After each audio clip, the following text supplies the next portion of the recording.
Ħadd ma weġġa meta nirien qawwija ħakmu l-impjant ta' riċiklaġġ ta' Sant'Antnin f'Marsa Scala. Meta daħna kbira bdiet tidher minn partijiet differenti ta' Malta mill-ewwel der li seħħ xi ħaġa kbira u x-xeni fuq it-lajn kienu tal-biża'.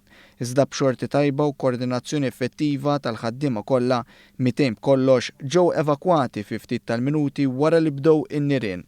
Il-kawża tan-nirien ma hix magħrufa uffiċjalment u għalhekk issejħet inkjesta maġisterjali.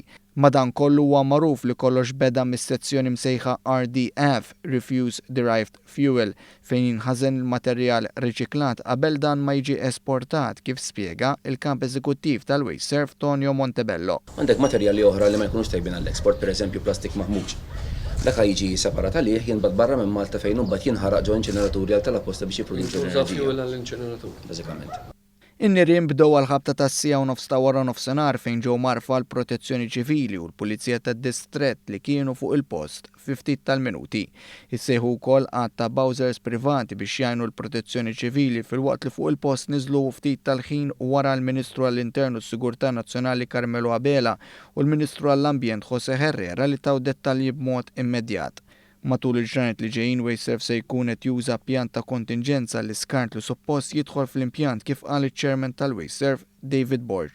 Għandna capacity biżejjed, il-management ġiġa beda l-operazzjoni tiegħu biex dak il-waste riċiklabbli li kien jiġi hawnhekk il-Marsa Scala jibda jinġabar u jiġi proċessat il-matab.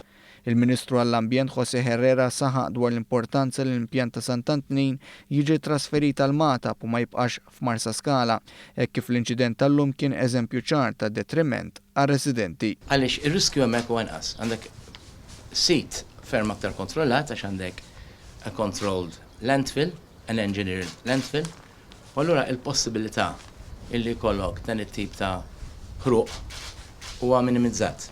Intant ftit tal-minuti wara li bdew in-nirien ingħalqu t-toroq tal-madwar traffiku kif ukoll inħareġ avviż mill-Protezzjoni Ċivili fejn appellaw lir-residenti tal-inħawi biex jalqu l-bibien u twieqi ta' djarhom għax id-duħħan jista' jkun tossiku.